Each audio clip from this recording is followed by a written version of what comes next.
vez pelas orações e, sobretudo, pela presença de vocês aqui. Temos um objetivo comum, que é adorar o nosso Deus, ouvir Sua palavra e pedir o Seu Espírito, que nós possamos viver de acordo com aquilo que nós cremos.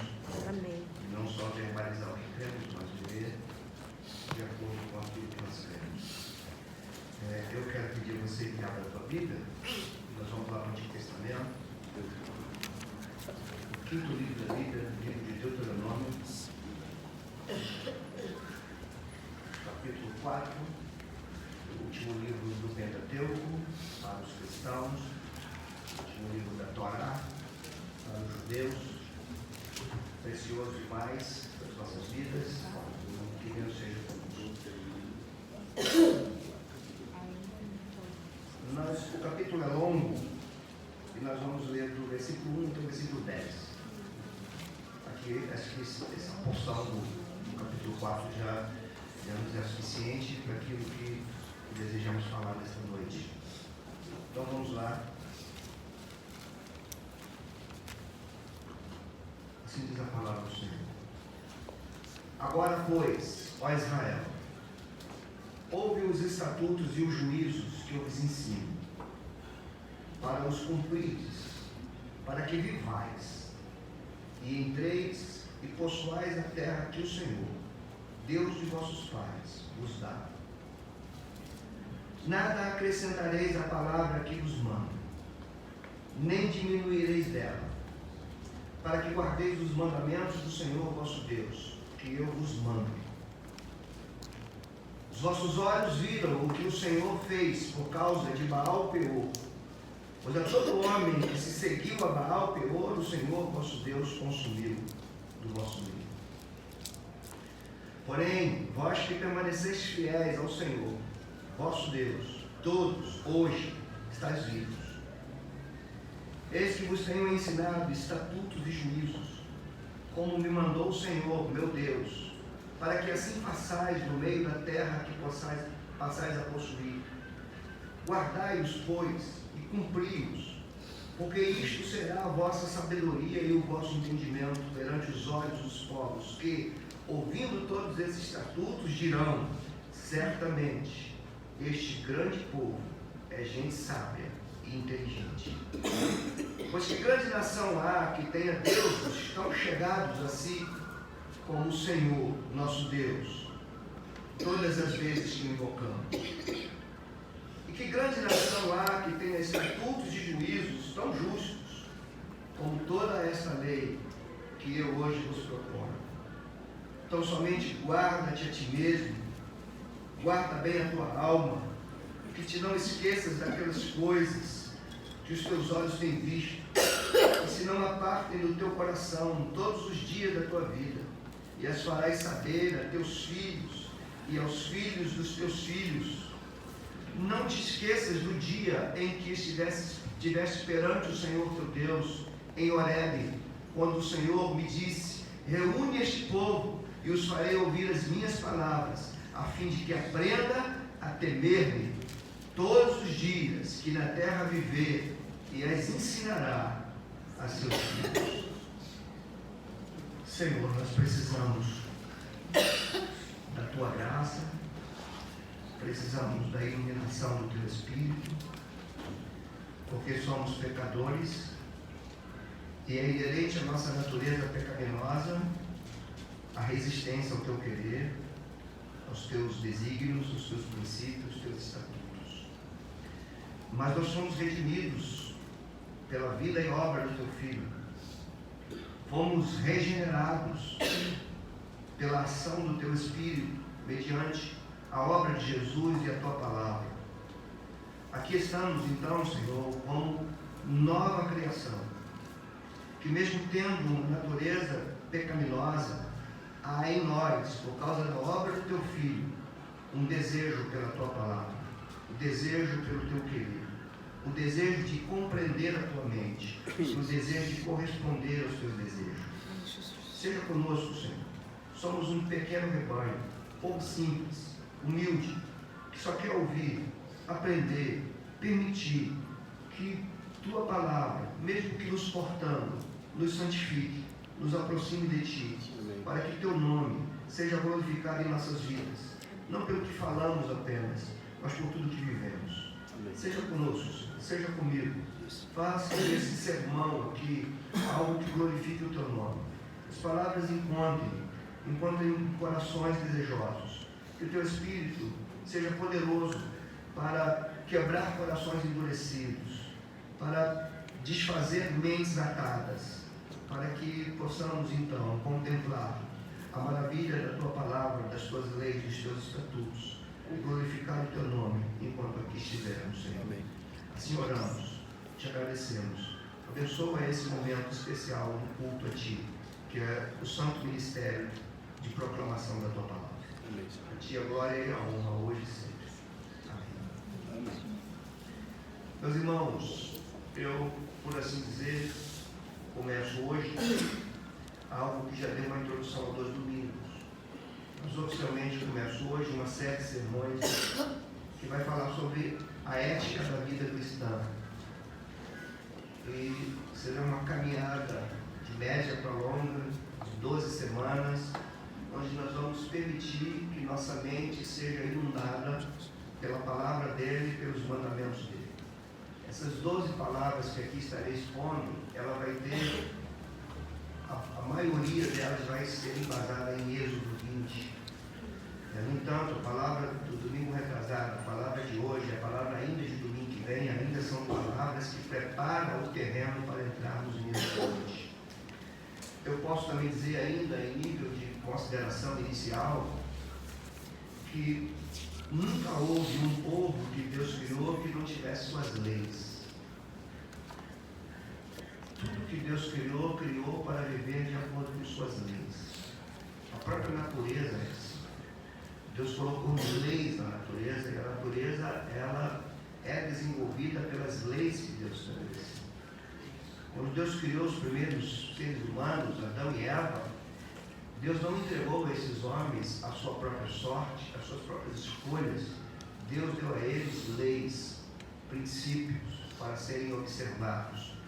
E há então um princípio maior por trás disso tudo, que é o observar os princípios de Deus, que nos leva a uma vida de abundância, que nos leva a uma vida frutífera. Não é somente professar fé no que Ele diz, mas é permitir que aquilo que Ele disse dirija as nossas vidas e que de fato nós sejamos um povo que seja a imagem dele, que Ele seja representado por esse povo no meio do mundo para o qual Ele envia esse povo. Jesus disse que nós somos como ovelhas enviadas para o meio dos lobos. Jesus disse que nós somos o sal que penetra a terra, a luz que clareia o mundo, o luzeiro que sinaliza o caminho, a igreja, o povo dele, chamado de corpo de Jesus Cristo, de família dele, templo, de santuário do seu Espírito, a natureza trina das figuras da igreja. E hoje nós estamos diante de um texto que eu reconheço que a igreja não tem o hábito da leitura desses textos. Eu reconheço isso é desdobramento de muitos anos. Mas a gente tem entendido, e essa igreja tem entendido, que todo o bojo da nossa fé está envolvido nesses 66 livros. E não apenas nos 27 do Novo Testamento, muito menos somente nas epístolas ou nos evangelhos. Está em toda a Escritura. Então aqui tem princípios fundamentais para nós. E como eu disse, esse Deuteronômio 4, do versículo 1 até o versículo 10, é uma seção que eu tirei, porque entendo aqui que há um testemunho sobre os mandamentos ou sobre os estatutos de Deus. E para a gente compreender o que esse texto aqui tem a nos falar, nós precisamos entender o contexto desse texto, a intenção do seu autor. Porque assim nós vamos poder entender as palavras lá ditas e procurar então discernir o que aqui é aplicado daquilo que lá foi dito. Então hoje eu quero fazer assim, quero expor o contexto desses 10 versículos, a intenção de Moisés ao escrever isso, para quem ele estava escrevendo, e vamos analisar se isso tem alguma coisa a ver conosco, onde entra Jesus Cristo sobre tudo isso que nós lemos aqui e como a igreja dele pode corresponder a tudo isso. Então, vamos primeiro pontuar aqui, nos posicionar no texto. O livro é Deuteronômio, é uma tradução para o grego que vem da Septuaginta, que quer dizer mais ou menos uma segunda lei, ou uma lei repetida, ou como se fosse Moisés repetindo o que já havia dito. E esse ponto é importante para nós entendermos. Deutero quer dizer segundo, e nomos quer dizer lei. Deuteronômio é uma segunda lei, ou uma repetição da lei que o Senhor já havia dado. Qual o contexto dessas palavras? Aqui já havia 40 anos de peregrinação no deserto. O povo já tinha passado por todos os testes de Deus, e o povo que saiu do Egito já havia sido reprovado por Deus dentro do deserto. Então, o povo para quem Moisés está escrevendo aqui é um povo que nasceu no deserto. É um povo que estava sendo preparado para entrar na terra. Moisés não entra na terra, vocês conhecem a história, quem entra na terra é Josué, mas Moisés prepara esse povo. O lugar geográfico é nas planícies de Moabe, as portas da terra prometida, onde Moisés não entrou.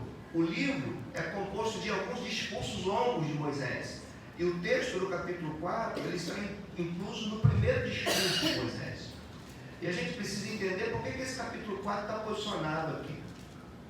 Ele é um capítulo intermediário, porque do capítulo 1 até o final do capítulo 3, Moisés, propositalmente, porque ele tem aqui um guia pedagógico, ele está educando aquele povo para entrar na terra. E a primeira coisa que ele faz para educar esse povo é fazer o povo lembrar do passado. Então, os 3 primeiros capítulos de Deuteronômio é uma história, é uma narrativa histórica exortativa. Moisés está narrando uma história desde quando eles saíram do Egito, as vitórias que Deus deu, a travessia do mar, os povos que eles venceram, as rebeliões que eles proporcionaram no meio do deserto. Ele está dizendo que uma geração que saiu se foi. Naquela geração, fora Moisés, só estavam Josué e Caleb. Eles estão para entrar na terra.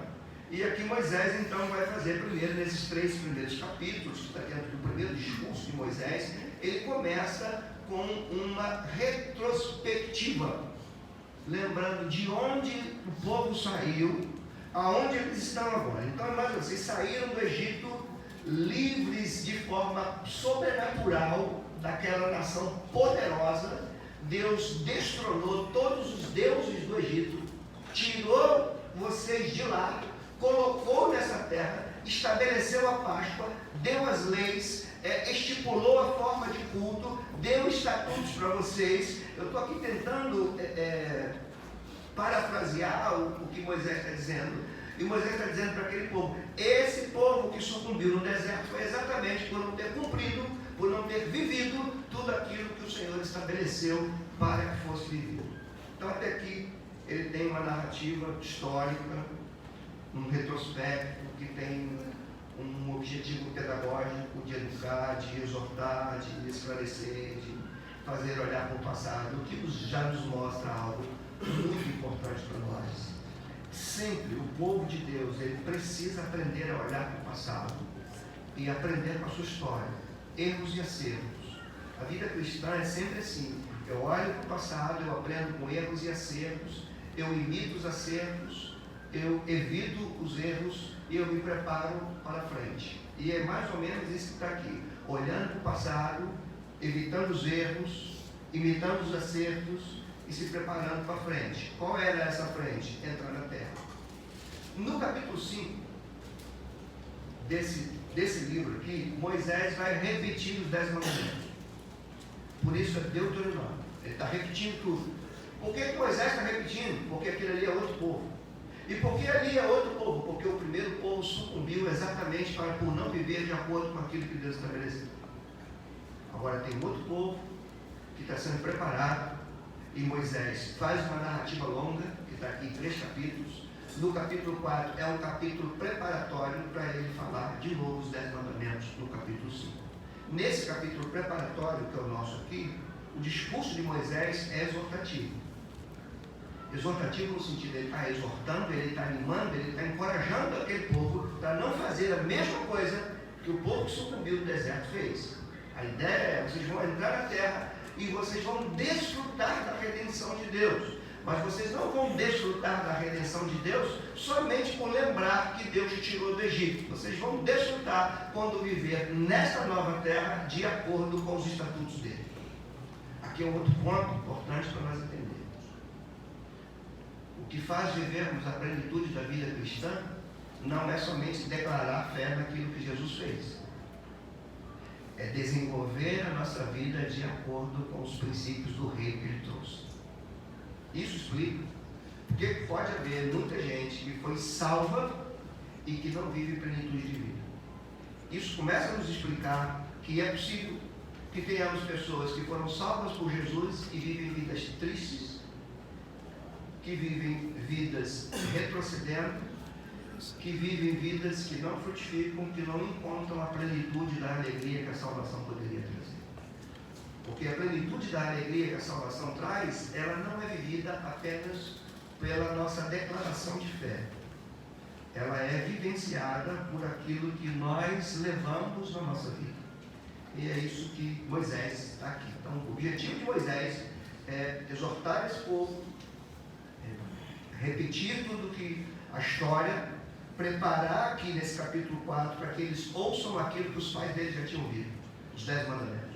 Você vê no capítulo 5, você pode dar uma olhada rapidinho aí. Logo no verso 1 ele vai dizer: chamou Moisés todo Israel e disse: ouve, ó Israel, os estatutos e juízos que hoje vos falo aos ouvidos, para que aprendais e cuidais em os cumprir. O Senhor nosso Deus fez aliança conosco em Horebe, que é o mesmo Sinai. Depois ele diz: não foi com os nossos pais que fez o Senhor esta aliança, sim conosco. Ou seja, nós estamos dentro disso. Todos que hoje aqui estamos vivos, face a face falou o Senhor conosco no monte. E aí ele começa a dizer os mandamentos do Senhor: não terás outros deuses, enfim, repete os 10 mandamentos. Onde eu quero posicionar você? O capítulo 4 está entre uma narrativa histórica e a entrega de novo do decálogo, dos 10 mandamentos. Qual é o papel desse capítulo? Preparar aquele povo para viver os mandamentos com o olhar nos erros do passado e com a esperança de acertar no futuro. Esse é o ponto. Daqui, Moisés começa então a discorrer sobre princípios que estão claros dentro dos estatutos de Deus. E esses princípios eu quero partilhar com vocês. O objetivo da minha mensagem, o objetivo da minha palavra aqui é conduzir esta igreja, todos nós, a igreja, claro, que envolve a minha vida, é conduzir essa igreja a amar a Deus e a viver debaixo dos seus estatutos, ter uma vida plena, ter uma vida de prazer, ter uma vida que nos possibilite estar em pé, desfrutar do melhor dela, mesmo quando essa vida traz para nós suas intempéries. Ponto, irmãos, eu não tenho dúvida de afirmar algo.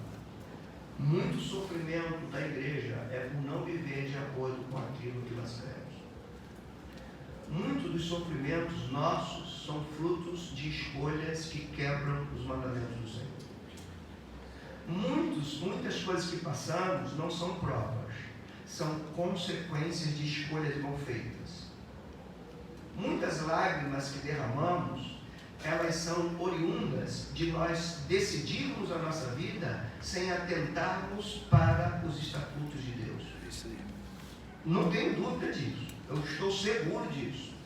Então, dito isso, eu já falei para vocês que nunca houve um povo de Deus que não vivesse para os mandamentos dele. Eu posso, por assim dizer, que os mandamentos do Senhor são provas do seu amor, da sua graça. Ele livra um povo do Egito, mas ele não entrega aquele povo à sua própria sorte. Ele livra um povo do Egito e dá os estatutos para aquele povo viver o melhor que poderia viver. A condição deles viverem a plenitude da redenção não estava em olhar e acreditar que Moisés tirou eles do Egito. Estava em acreditando que foram livres sobrenaturalmente por esse Deus, que agora eles vivem de acordo com os preceitos desse Deus. E esse é o princípio para nós.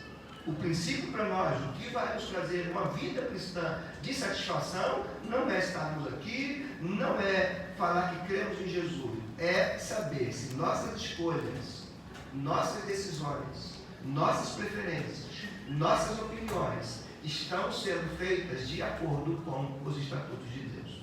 Ou seja, se nós temos de fato vivido como imagem de Deus. Já disse para vocês na última vez que eu preguei e repito agora. Deus nos criou para ser a sua imagem. É Moisés quem escreveu isso em Gênesis. Fomos criados à sua imagem e semelhança. Quando Moisés escreveu, o pecado já havia atingido a humanidade. Então ele está escrevendo para um povo que, mesmo tendo sido feita imagem de Deus, já não tinha essa imagem plena. A imagem já estava deformada. Então nós entendemos que a restauração da imagem de Deus naquele povo estava em aquele povo observar os estatutos dele, para ser a grande imagem de Deus diante de povos pagãos, de povos idólatras, de povos politeístas, de vários deuses. E esse era a grande incumbência de Moisés com esse povo aqui.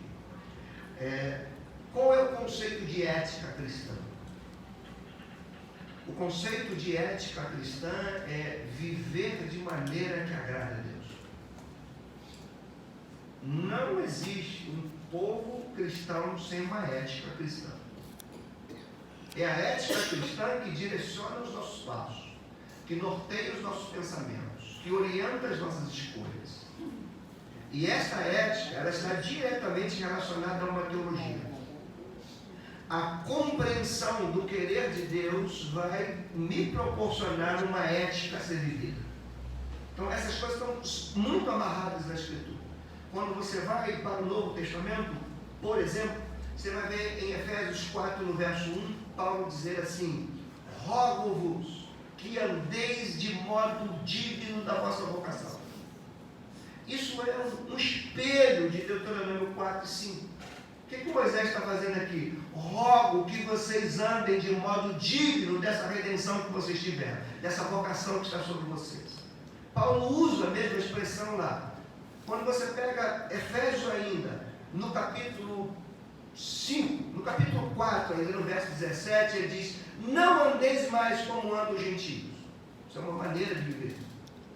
Quando você lê o capítulo 5, verso 15 de Efésios, ele diz assim: vede prudentemente como andais, não como necios, e sim como sábios.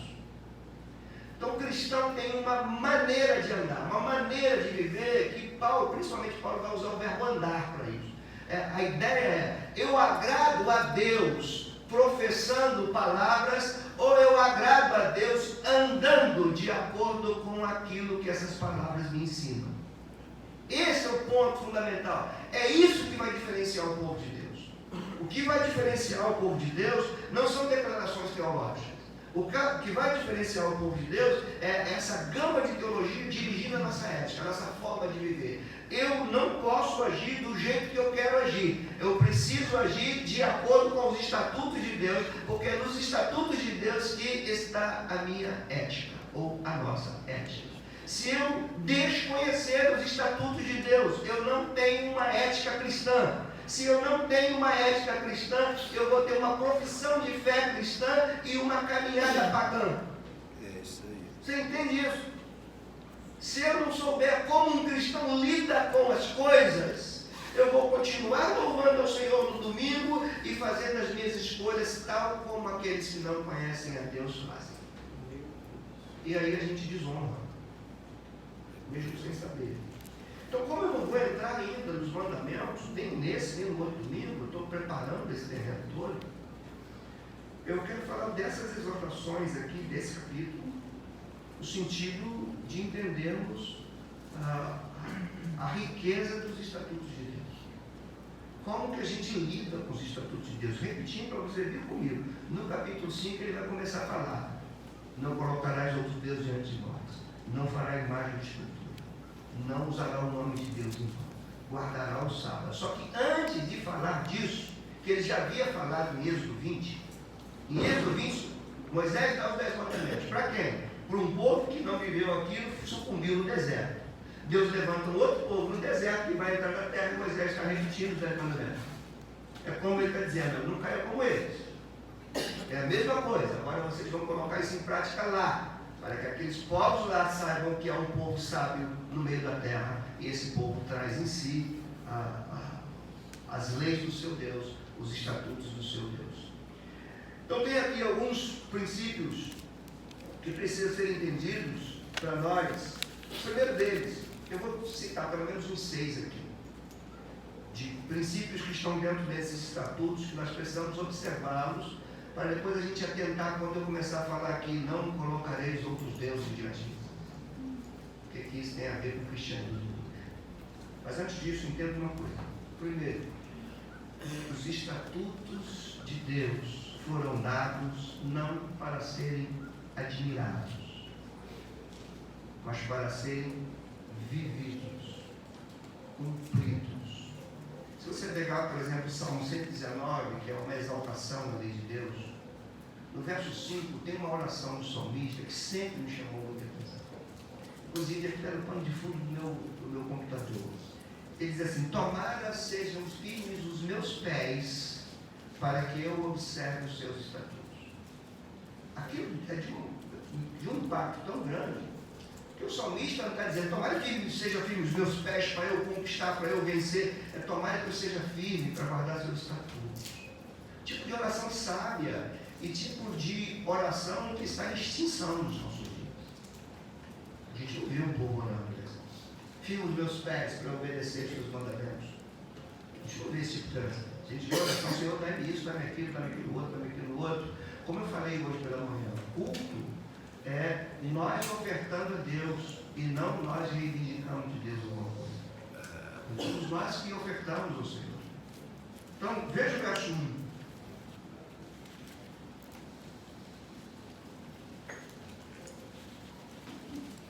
Ele diz: agora, pois, ó Israel, ouve os estatutos, ouve os juízos que eu vos ensino, Moisés falando, são imperativos.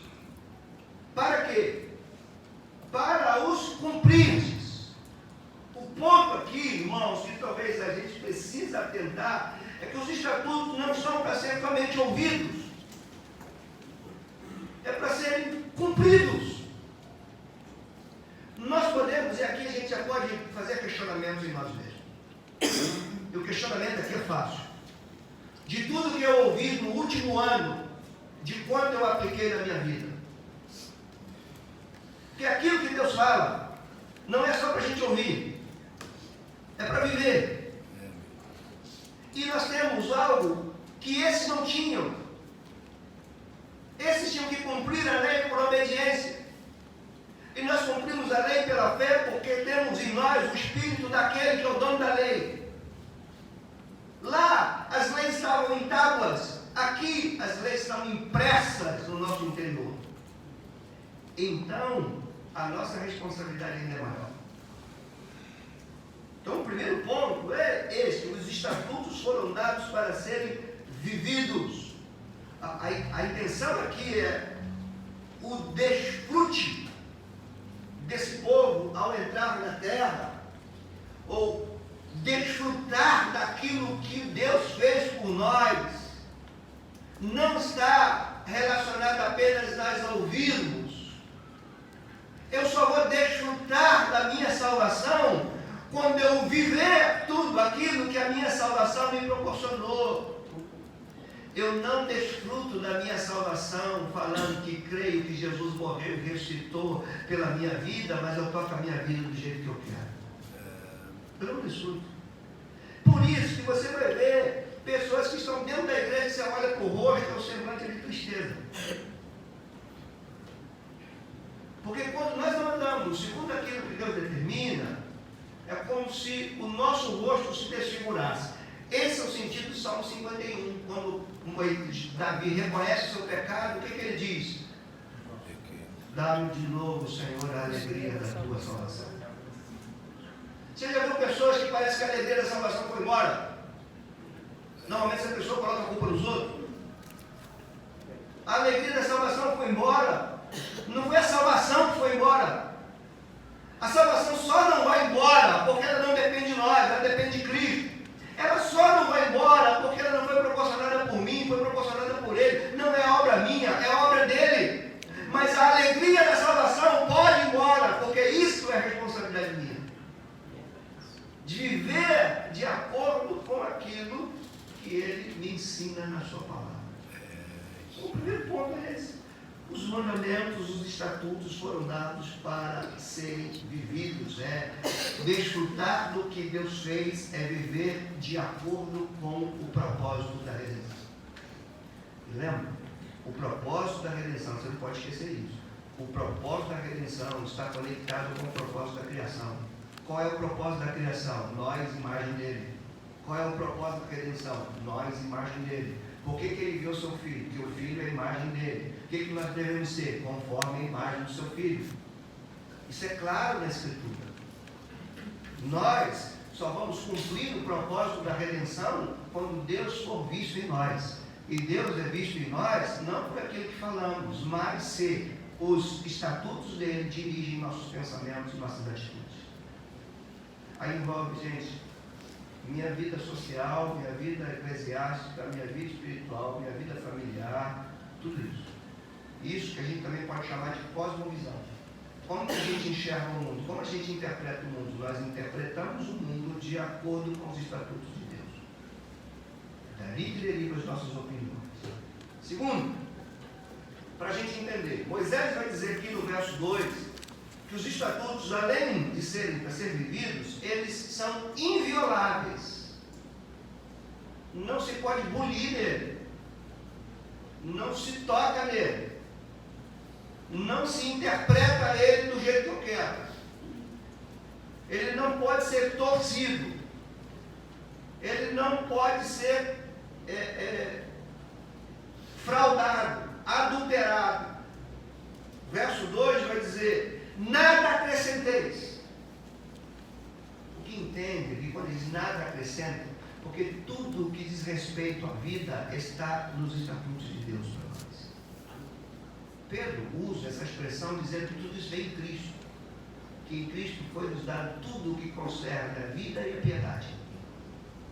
Então, o nosso compromisso como igreja é muito mais responsável do que aquilo que a gente imagina. Eu não tenho dúvida que nós temos sido chamados para repensar nossa fé, nosso cristianismo, o conceito que nós temos de igreja, de povo de Deus, o que é ser parte da igreja. Tudo isso está sendo repensado. E eu não tenho dúvida que no meio de uma multiplicidade de cristianismo, o Espírito Santo está fazendo uma reforma na sua igreja. Eu percebo isso. Quando a Beth abriu aqui o momento do louvor, as minhas lágrimas desceram ali, porque as palavras saíram da boca dessa menina. Eu tenho certeza, falei com ela, que era o resultado daquilo que ela ouviu de manhã. As primeiras palavras dela. E aquilo ali me alegra, não por ela que o Senhor, porque são sinais que Deus me dá. Porque quando eu olho, Senhor, dê sinais que tu estás comigo. E são sinais assim, porque, gente, não é fácil pregar o Evangelho hoje. Quando você olha a Bíblia no Novo Testamento, você vai chegar à seguinte conclusão: era muito difícil pregar o Evangelho para o mundo. E hoje está sendo muito difícil pregar o Evangelho para a igreja. Pegar a verdade de Deus para a igreja está sendo difícil. A cada dia nós somos pegos nos nossos próprios contrapés. Você vê pessoas largando tudo na igreja porque dizem que não tem tempo, e depois você vê a pessoa arrumando tempo para fazer aquilo que ela queria fazer. Deus está sempre em segundo. Mas, aquilo que Tânia diz, eu repito, a conta vem. A conta vem para aquele povo que saiu de lá, redimido, liberto, passaram pelas águas no simbolismo do batismo, passaram pelo mar vermelho, celebraram a Páscoa no simbolismo da ceia, e depois profanaram os estatutos e foram consumidos por Deus. Aqui Moisés está com outro povo e fazendo a mesma coisa. Ele não está inventando ou reinventando, ele está dizendo a mesma coisa. Ele diz no verso 2: nada acrescenteis à palavra que vos mando, nem diminuireis dela, para que guardeis os mandamentos do Senhor vosso Deus, que eu os mando. se é uma coisa que nós precisamos hoje desejar, é compreender as implicações da nossa fé. Porque nós temos sido levados por um cristianismo que nos ensinou a compreender as vantagens da nossa fé. Não nos ensinaram a compreender as demandas da nossa fé, as exigências da nossa fé. Por isso, vivemos hoje coisas que às vezes a gente não entende. Por que isso, Senhor? Como se Deus tivesse culpa disso. E como já disse algumas vezes, se nós não compreendermos a mente de Deus, os estatutos de Deus, o querer de Deus para as nossas vidas, nós podemos imaginar um Deus e usar esse Deus para fazer aquilo que nós desejamos, e quando isso não acontece, nós desenvolvemos frustrações para um Deus que não está na Bíblia, que nós imaginamos na nossa mente. Então, esse segundo ponto é importante, é inviolável. Eu não posso, por exemplo, ajustar as demandas de Deus para você se sentir bem. Lembra do jovem rico? Senhor, o que eu faço para te seguir? Guarda os mandamentos, eu já faço isso desde pequenininho. Então faz o seguinte, vende tudo que você tem, dá aos pobres e vem me seguir. Aí ele se entristece. Porque é colocado também as exigências. Jesus falou, você quer vir após mim, você perde a tua vida. Porque se você entrar no meu reino com a mente que você tem lá, você não vai entender nada. Jesus falou para Nicodemo, você só morrendo e nascendo de novo, que você vai entender esses valores. Então não se pode diminuir, não se pode bulir, não se pode mexer nela. Ela é inviolável. Ela é dada. Paulo ou os apóstolos, quando vão falar sobre isso, eles chamam isso de fé. Conjunto de verdades que dirige a nossa vida é chamado de fé. E Paulo vai dizer assim, eu guardei a fé. Judas, quando escreve a sua carta, ele fala que a fé foi entregue de uma vez por todas. Então a fé é no sentido daquilo que nós guardamos. Aos Efésios, o Paulo fala que a igreja tem que ter uma unidade de fé. O que é a fé? Aquilo que eu creio. O que eu creio? Num conjunto de verdades que agora passam a dirigir a nossa vida. Quando ele escreve aos Romanos, ele vai dizer assim, graças a Deus que outrora escravo de pecado, mas agora vieste a obedecer de coração uma forma de doutrina a que fostes entregues. Então, irmãos, olha, se qualquer um de nós quer uma vida cristã sem uma forma de doutrina, desista. Se você quer uma vida cristã para desfrutar de todas as honras da obra de Cristo, sem entender as demandas dessa obra, desista. Nós não entendemos o que é cristianismo. Não entendemos o que é povo de Deus. As demandas precisam ficar claras e as leis do Senhor não podem ser violadas. Terceiro, e isso é muito interessante, que está no verso 5. É pelos estatutos de Deus que nós damos testemunho dele. Interessante isso. Aqui nos conecta com o sentido de ser sal, de ser luz, de ser luzero, de ser imagem de Deus. Olha o que diz o verso 5. Eis que vos tenho ensinado estatutos de juízos, isso é Moisés falando, como me mandou o Senhor meu Deus, para quê? Para que assim façais no meio da terra que passais a possuir. O que é isso? Para os povos para os quais eu estou enviando vocês, vocês precisam mostrar no meio deles os meus estatutos, que é por meus estatutos que vocês vão testemunhar de mim. Esse é o sentido de ovelhas no meio dos lobos. Aqui, irmãos, são implicações severas para nós. O mundo precisa ver em nós as marcas dos estatutos de Deus. Quando você vai para o Novo Testamento, você vai ver, por exemplo, o Sermão da Montanha, princípios estatutários da lei de Deus. Você vai ver as seções práticas das cartas. Eu posso perguntar para mim, por exemplo, como vão os estatutos de Deus dentro da minha casa? Eu vou ler Efésios 5. Eu vou ler Colossenses. E eu vou ver se a minha casa é dirigida segundo os estatutos de Deus, ou se eu estou aqui na igreja falando que glorifico a Ele, mas a minha casa é segundo a cultura mundana. Então são pontos fundamentais. Os meus vizinhos, os nossos vizinhos, os nossos companheiros de trabalho, os nossos companheiros de sala de aula, só podem ver Deus em nós se nós estivermos nos estatutos dele. Interessante, vou contar um testemunho aqui rápido de uma menina que cada vez me surpreende, é a Julinha, filha do Júlio. Depois, quando acabou o culto, ela chegou para mim assim e falou: pastor, meus professores todos eles são esquerdistas. Eu falei: tudo bem, porque isso não é surpresa nenhuma. Né? Só que o professor dela começou a fustigar ela por conta da queimada lá da Amazônia. E a Julinha falou para ele assim: o professor não quer entrar nesse assunto, eu sei que é o seu pensamento, a gente não vai dar certo isso, fica para lá, que eu fico para cá. E ele insistiu. Ela falou assim: professor, deixa eu te perguntar uma coisa então. Você já plantou uma árvore alguma vez? Você já foi lá na Amazônia regar uma árvore? E por que você está tomando o teu suco com esse canudo que agride o meio ambiente? Você não tem como falar de mim, de defesa da Amazônia, se você não defende o ambiente das pequenas coisas. Como é que a gente fica nessa guerra política? Que é uma guerra política? A gente começar a conversar com os outros, mostrando os estatutos que dirigem nossas vidas. Os estatutos que estão dentro de nós. É assim que a gente vai aprender a lidar com filhos. Como é que eu crio os meus filhos? De acordo com os estatutos. Esse tempo que a gente vive na igreja é um tempo de arrependimento?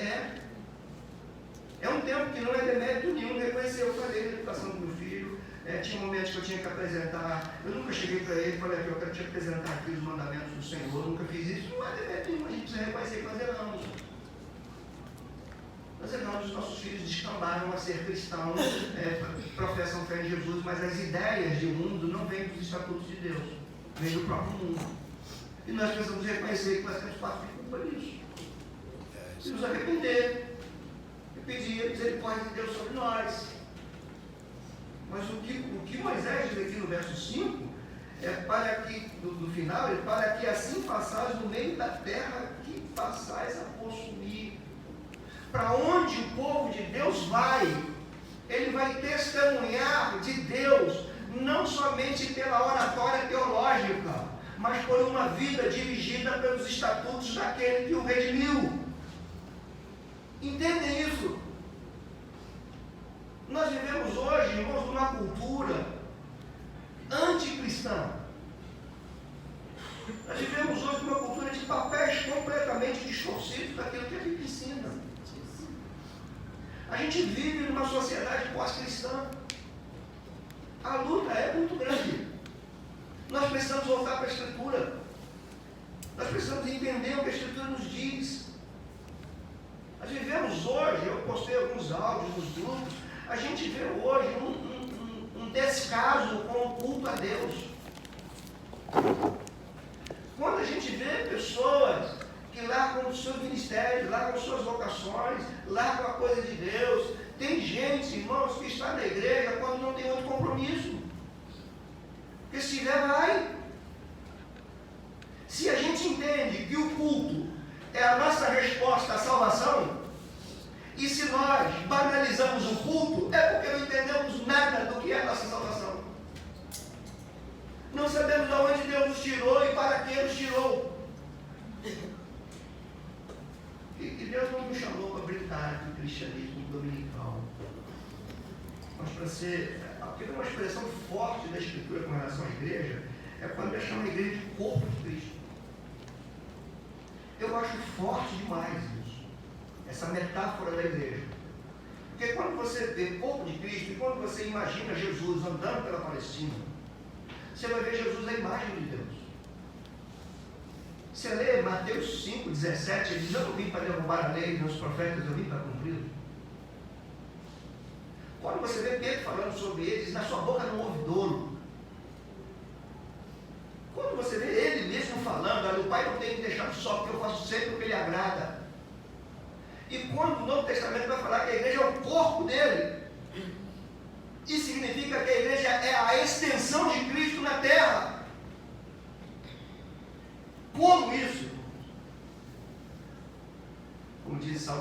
entrei só em imaginar isso, achei pesado demais. Mas são coisas que Deus está nos levando a entender. Levando a compreender. Como eu disse hoje, o culto cristão tem 3 dimensões: individual, familiar e congregacional. Um dos erros nossos é querer o culto congregacional sem que tenha culto familiar e muito menos culto individual. Gente que não tem momentos com Deus e quer ter um tempo de celebração junto com os outros aqui. Vai ser cantoria. Isso é cantoria vã. A Bíblia nos fala que a igreja é um reino de sacerdotes. E o que a gente entende de sacerdotes são aqueles que ministram diante de Deus. Esse ajuntamento nosso aqui deveria ser um ajuntamento de pessoas que cotidianamente ministram diante de Deus. Mas nós estamos numa geração que muitos vão numa igreja domingo e a última vez que pegou na Bíblia foi no domingo passado. E é esse povo que a gente chama de igreja. Se a igreja é isso, ela vai deixar de ser sal. E se ela deixa de ser sal, ela é pisada pelos homens. Porque são palavras dele, não são minhas palavras. Então, esse ponto aqui, eu acho ele forte. Porque é pelos estatutos de Deus que eu dou testemunho dele. Interessante isso. Eu não dou testemunho de Deus apenas na minha pregação. Testemunho de Deus não é apenas no meu discurso.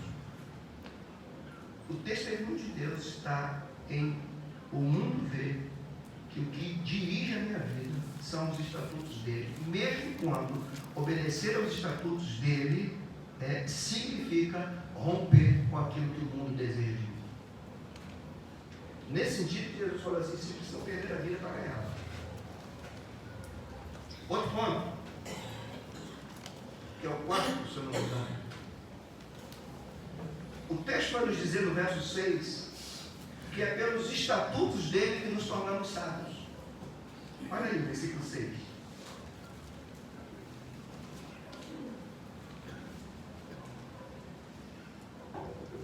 Guardai-os, pois, se referindo aos estatutos, e cumpri-os, por quê? Isto será a vossa sabedoria. Irmãos, Moisés está falando, vocês serão um povo sábio no meio de todos aqueles povos que já eram bem mais desenvolvidos do que Israel. Israel estava sendo enviado para povos que tinham seus reis, que tinham suas leis, que tinham seus estatutos, e Israel não tinha nada disso. Tinha suas ciências.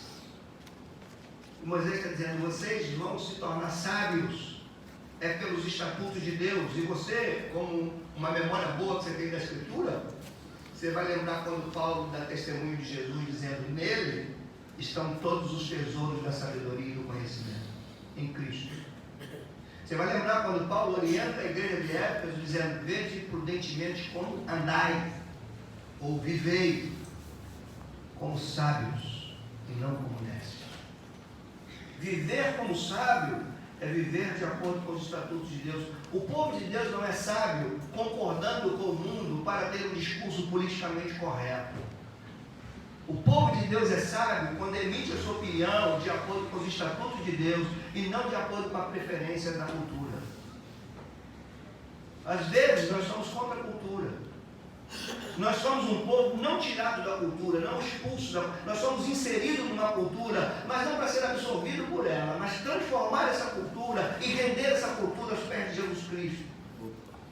Isso é o papel da igreja, que desbravou o Império Romano fazendo isso, que a gente não tem ideia do que é um povo feito de galileus lá da Palestina, desbravar as fronteiras da Palestina, entrar no Império Romano pregando a salvação de um homem judeu que foi rejeitado pelo seu povo, que morreu, que ressuscitou e que a vida está nele, que o reino de Deus vem nele. Se a gente não tem ideia do que era isso.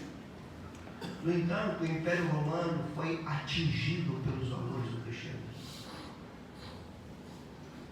Então são coisas para a gente perceber aonde está a nossa sabedoria, irmãos. Aqui é uma diferença de inteligência para a sabedoria. A sabedoria do povo de Deus não está necessariamente nas salas de aula. Está na observação dos estatutos de Deus. Os estatutos de Deus são sábios. Se você olhar o Salmo 119, você vai ver várias declarações exaltando a sabedoria de Deus e os mandamentos dele. Quando Deus dá os seus estatutos, é prova de amor, prova de sabedoria. Você quer ser sábio? Você quer ter uma vida prudente? Você quer ter uma vida equilibrada? Obedeça aos estatutos de Deus. Não leve a tua vida do jeito que você acha, porque você vai ser tolo. Sábio é aquele que decide pelos estatutos de Deus, e não aquele que rompe com os estatutos de Deus para encontrar a felicidade no mundo cruel. Porque esse mundo é cruel.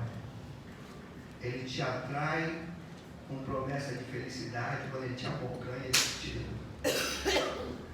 Quando ele te joga no chão, aí você, como você é refém da felicidade, ou aquele que vira as costas para os estatutos de Deus para buscar a felicidade numa sabedoria mundana, ele vira refém disso. Então ele tem um primeiro momento de satisfação com o mundo dá uma rasteira nele, e ele, como ele quer se levantar de novo, ele vai procurar satisfação numa outra coisa.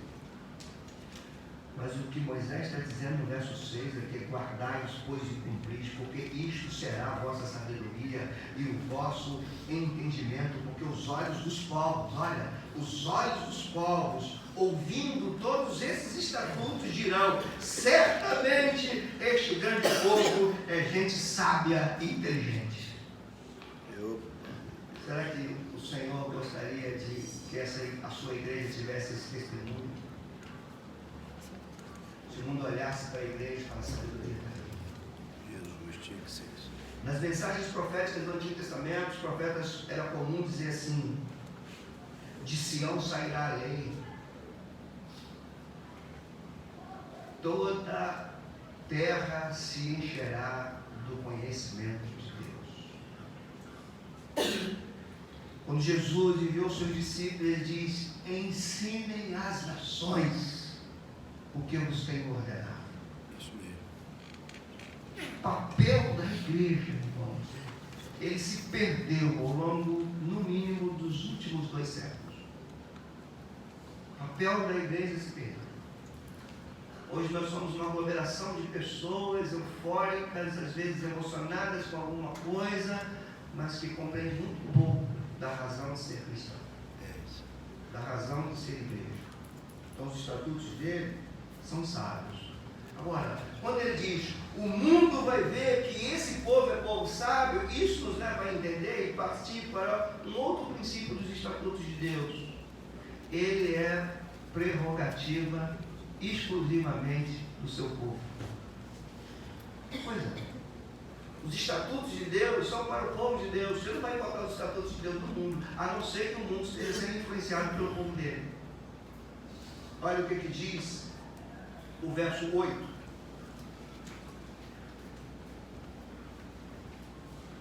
Versos 7 e 8. Ele diz, pois que grande nação há que tenha deuses tão chegados assim como o Senhor, nosso Deus, todas as vezes que invocamos. Que é um ponto interessante, porque o texto está nos dizendo que quando Deus nos dá os estatutos dele, ele está mostrando que ele é íntimo nosso. É como se você recebesse alguém na tua casa e desce a esse alguém e as normas do teu lado. Íntimo. Deus está dizendo, eu criei o mundo. E eu estou te dando agora os princípios como você vive nele. O mundo é meu. E tudo que nele há. E agora, porque vocês são povo de propriedade minha, eu os tirei. Vocês não eram povo. Vocês passaram a ser povo porque eu tirei vocês de lá. Eu formei vocês povo. Eu quero ser visto no meio de vocês. O que eu estou dando para vocês, eu não dou para os outros povos. É a minha intimidade, é como lida com a minha casa, é como lida com a minha criação, é como me representa no meio do mundo que eu criei. Intimidade de Deus. Você vai lembrar do salmo que diz, a intimidade de Deus é para aqueles que o temem, aqueles ele dá a sua aliança. A gente só faz aliança com quem tem intimidade. Casamento é uma aliança que requer intimidade. Como é que Deus se relaciona com o seu povo? Por meio de aliança. Nessa aliança tem estatutos a serem cumpridos. Isso mostra a intimidade de Deus com o seu povo. E é exclusivo deste povo. é a gente desejar, a gente querer ver no mundo virtudes que a gente não está vendo nem na igreja. É isso aí. Um dos erros ou ações. Nós queremos ver princípios de Deus no mundo, onde esses princípios de Deus não estão sendo vistos nem no povo dele. Queremos ver justiça quando não há em nós. Queremos ver moralidade no mundo quando temos procedimentos imorais. É difícil. Então, são coisas para a gente ver. Olha comigo o verso 8. Quando ele diz: e que grande nação há que tenha estes estatutos? O que ele está dizendo? Nenhum outro povo tem. Só vocês. A que conclusão nós chegamos? Deus nunca vai ser conhecido em outros povos, a não ser no povo dele. E o povo dele hoje é a sua igreja. Corpo de Cristo. Casa espiritual. Morada do Espírito Santo. Família de Deus. Lavoura do Senhor. Tudo isso somos nós. Por isso, eu creio que essa série de mensagens vai falar muito conosco. Vai nos levar para a Escritura e vai fazer a gente repensar a nossa fé.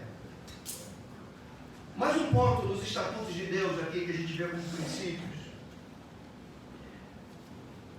O texto nos diz que eles estão dentro de nós, mas que devem ser transmitidos por nós. Aqui tem duas implicações severas. Os estatutos precisam estar dentro. Daí você vai entender, por exemplo, Deuteronômio 6, quando fala para os pais: inculca no filho, coloca dentro do filho. Ouve, ó Israel, isso que vocês ouviram, anda com ele no caminho, ensina, deitando, levantando, almoçando, jantando, incute, coloca dentro, porque esse seu filhinho será a próxima geração.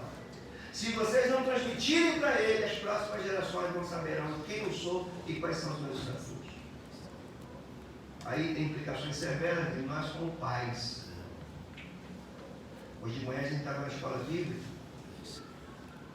e acho que fizeram a retrato da Rebequinha e falou assim: vamos botar aí nos grupos para ver se incentiva os pais a trazerem os seus filhos. O grande problema, claro, à noite os filhos estão aí, mas os adultos, eles simplesmente falam assim: não vou hoje, eles esquecem que tem filhos. Esses filhos precisam. Muito daquilo que a gente está encarando com os nossos filhos jovens e adolescentes, e que a gente admite isso de boa. Muito do que a gente está encarando com os nossos filhos jovens e adolescentes é fruto de coisas que nós não inculcamos neles.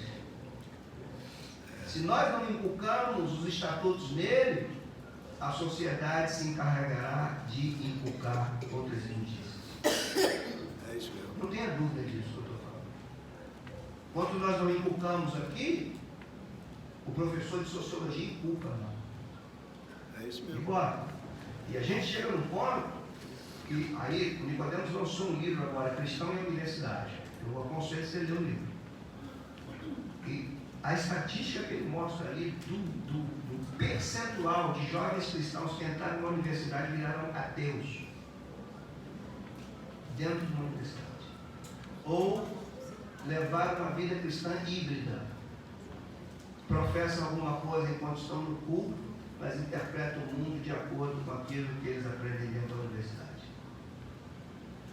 Isso, irmãos, quando você lê comigo aqui os versos 9 e 10, são os versos que encerram, ele vai dizer: tão somente guarda-te a ti mesmo e guarda bem a tua alma, que te não esqueças daquelas coisas que os teus olhos têm visto, e não apartem o teu coração todos os dias da tua vida, e os farás saber a teus filhos e aos filhos dos teus filhos. E vai para o verso 10, que diz: não te esqueças do dia que estiveste perante o Senhor teu Deus em Horebe, quando o Senhor me disse: reúne este povo, e os farei ouvir as minhas palavras. Para quê? A fim de que, primeiro, aprendam a temer o Senhor todos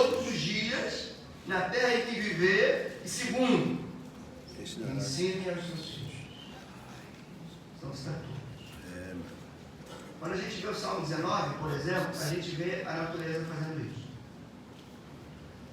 Salmo 119 de uma beleza poética, teológica tão grande, o salmista vai dizer assim: um dia faz declaração outro dia e uma noite faz declaração outra noite.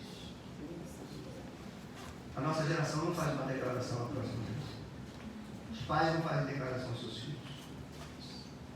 O que a natureza faz, nós não estamos fazendo. Deus está nos chamando. Não tenha dúvida disso. Deus está nos chamando. Isso é prova do amor e do zelo dele. Porque Deus não desiste do seu povo. O que tem a ver a igreja com isso? A igreja está em Cristo. E Cristo disse: eu não vim para destruir a lei, vim para cumprir. O que tem a igreja a ver com isso? Quando você vai ler Paulo escrevendo aos Coríntios, ele diz que o ministério dele está marcado dentro de nós como cartas vivas. E o autor de Hebreus vai dizer que os mandamentos do Senhor estão colocados nas tábuas do nosso coração, estampados na nossa mente, no nosso coração. Quem é a igreja hoje? É a extensão de Cristo, o povo de Deus. Se esse povo não vive segundo os estatutos dele, esse povo não representa. Esse povo deixa de ser imagem dele. Esse povo não será sábio. Você vai entender, por exemplo, quando você lê o Salmo 110, no verso 10, ele vai dizer assim: o temor ao Senhor é o princípio da sabedoria, e é prudente aqueles que o praticam. É um texto, até postei, é um texto que fala que o temor deve ser praticado. Encontra prudências que praticam o temor. E quando você entra para o Salmo 111, no verso 1, ele diz: bem-aventurado aqueles que temem ao Senhor. Então, o temor ao Senhor vai fazer eu viver os seus estatutos, encontrar sabedoria, encontrar felicidade, porque bem-aventurado é o que teme ao Senhor, que vive segundo os seus estatutos. Por que que hoje a gente vê pessoas cuja felicidade está longe? A tolice tomou conta da mente. A resposta é: os estatutos estão longe porque perderam o temor a Deus. Quando você perde o temor a Deus, você está perdendo o teu bem, o teu grande bem, que é o temor a Deus que vai te levar para um caminho de sabedoria. Você pode ter certeza que todas as pessoas, todos nós, quando entramos por caminhos tortos para fazer tantas besteiras que nós fazemos, todas essas vezes nós perdemos o temor a Deus. Você pode meditar na tua vida, assim como eu medito na minha. Todas as besteiras que fizemos foi quando perdemos o temor a Deus. Verdade. Perdemos o temor a Deus, nós deixamos de ser sábios. Quando deixamos de ser sábios, nós entramos pelo caminho da insensatez, da tolice, e a Bíblia vai dizer: tudo que o homem plantar, isso também colherá. Então, que o Senhor seja conosco. O que a gente aplica aqui nas nossas vidas ao ouvir uma mensagem como essa? Primeiro, nós falamos que amamos a Cristo? Sim ou não? Sim. Amamos ao Senhor? Sim. Nós declaramos isso em canções. Mas o que Jesus disse sobre o seu amor? Aqueles que têm os meus mandamentos e os guardam, esse é o que me ama. Esse é o que me ama. Não posso declarar o amor a Deus sem os estatutos dele. Oh, meu Deus. Você me ama, Pedro? Então cuida das minhas ovelhas. Eu não posso declarar amor a Deus sem cuidar das coisas dele. É isso aí. Eu não posso falar que amo a Deus, mas eu cuido das minhas coisas. Aliás, eu deixo as coisas de Deus de lado para cuidar primeiro das minhas. E depois, irmão, nós vamos colher do fruto das nossas escolhas. Então, essa é uma aplicação. Amamos a Deus. Qual é o indicador de que essa declaração nossa é verdadeira? Ela pode ser intencionalmente verdadeira, mas ela pode não ser praticamente verdadeira. Porque diz o Senhor: aquele que tem os meus mandamentos e os guarda, esse é o que me ama. E aquele que me ama, o Pai se manifestará, eu e o Pai faremos nele morar. Então, meus irmãos, vamos entender uma coisa que às vezes a gente entende superficialmente. Deus está em nós, sim ou não? Mas Deus pode não estar naquilo que nós estamos fazendo. Deus estava com o povo de Israel, daí a razão dele não ter sucumbido por completo. Mas Deus reprovou aquele povo porque ele não estava em muitas coisas que aquele povo fez. Deus não está conosco quando nós estamos fora dos estatutos dele. Por quê? Porque Deus é fiel. Deus não é fiel a mim. Deus é fiel aos estatutos dele. Isso tem que ficar claro para nós. Deus é fiel aos estatutos dele. Por que Deus botou o povo cativo na Babilônia? Porque Deus é fiel à aliança que ele estabeleceu. Por que Deus resgatou de lá um remanescente? Porque Deus é fiel, porque disse que ia resgatar. A fidelidade dele está com os decretos dele. Um outro teste aqui para a nossa aplicação, a primeira foi o teste do amor a Cristo. Se amamos a Cristo, vamos ver se amamos a Cristo, se esses preceitos, esses mandamentos, esses estatutos estão presentes na nossa vida. Qual é o segundo teste? Paulo diz assim: sede meus imitadores como eu sou de Cristo. Paulo também vai dizer assim: tudo coopera para o bem daqueles que amam a Deus, daqueles que são chamados segundo o seu propósito, porquanto o que de antemão conheceu também os predestinou para serem conforme a imagem do seu Filho, para que ele seja primogênito dentre muitos irmãos. Qual é o teste? Até que ponto a minha vida se parece mais com a imagem de Cristo? Como vai ser isso? À medida que eu vivo esses estatutos. A imagem de Cristo não aparece em mim por eu declarar que eu sou dele. É por eu levar na minha vida os estatutos que ele veio trazer. Ele não veio para destruir. Ele veio para cumprir. Ele veio para dar sentido a isso. Terceiro teste. É o teste da dependência do Espírito. Como é que eu quero viver os estatutos de Deus se eu não tenho momentos com Ele, em comunhão com o seu Espírito? Como é que eu entendo pela Escritura que o Espírito Santo testifica com o meu Espírito que eu sou filho de Deus e eu não tenho tempo para ter comunhão com Ele? Como é que eu posso chamar o Espírito Santo de uma pessoa se eu não me relaciono com essa pessoa? Até quando nós vamos ficar domingo após domingo, lembrando do domingo passado, sabendo que entre esse domingo e outro, nós não tiramos alguns minutos, pelo menos, diários, para estar diante dele? Como podemos dizer que o Espírito Santo está em nós se ele não está nos conduzindo naquilo que ele veio fazer? Como é que eu vou cumprir esses estatutos todos? Você poderia dizer: eu não sou capaz, mas ele enviou o seu Espírito. Ele disse: eu não vou deixar vocês órfãos. Repare nisso, irmãos, porque quando a gente fala assim, qual é a razão do Espírito Santo ter vindo? A teologia pentecostal vai dizer: o seu Espírito Santo veio para dar dons. Mas a razão maior do Espírito Santo vir é revelar Cristo em nós. É nos convencer de pecado. E é fazer com que a obra de Deus seja vista em nós. Então, se eu quero de fato que esses estatutos sejam em mim, de forma que Deus seja visto em mim, eu preciso passar pelo teste da dependência do Espírito. Eu preciso depender do Espírito Santo, eu preciso ter comunhão com o Espírito Santo. Nós vivemos, irmãos, a gente percebe, nós não julgamos pela aparência, obviamente, mas Deus nos dá sensibilidade.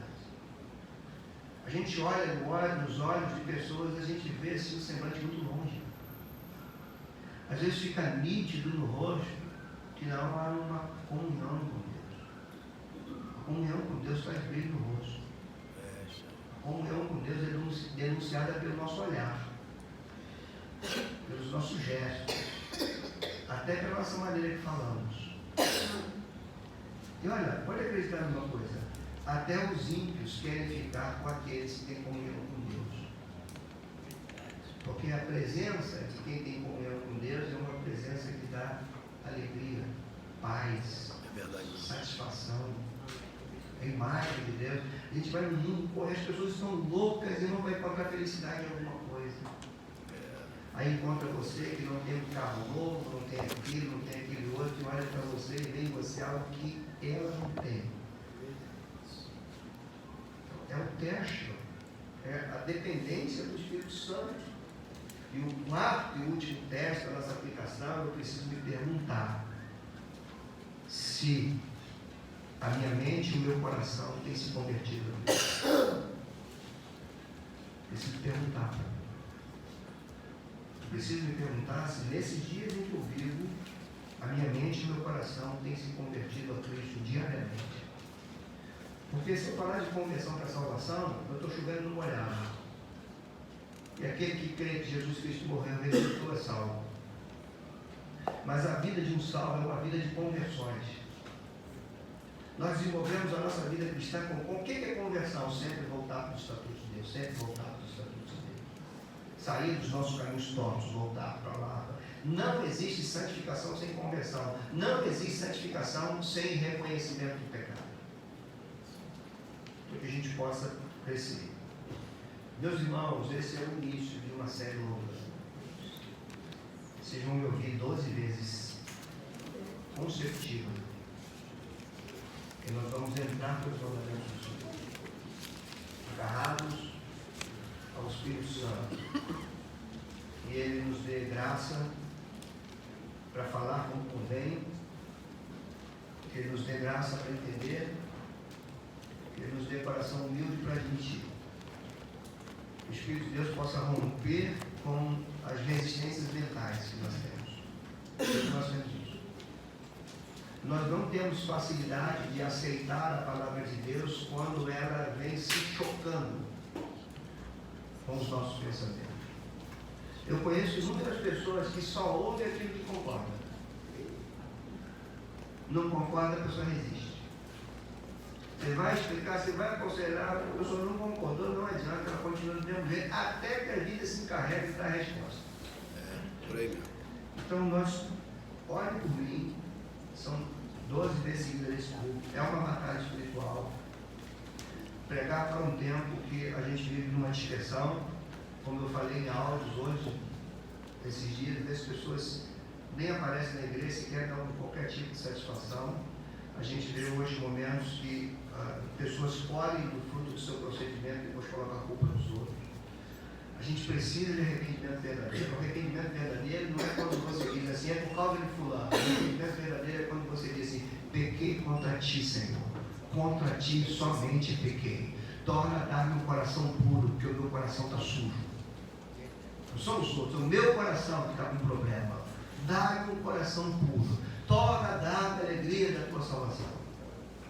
Isso é a oração do Salmo 51. Tanto eu falo dele, porque se eu vou pregar.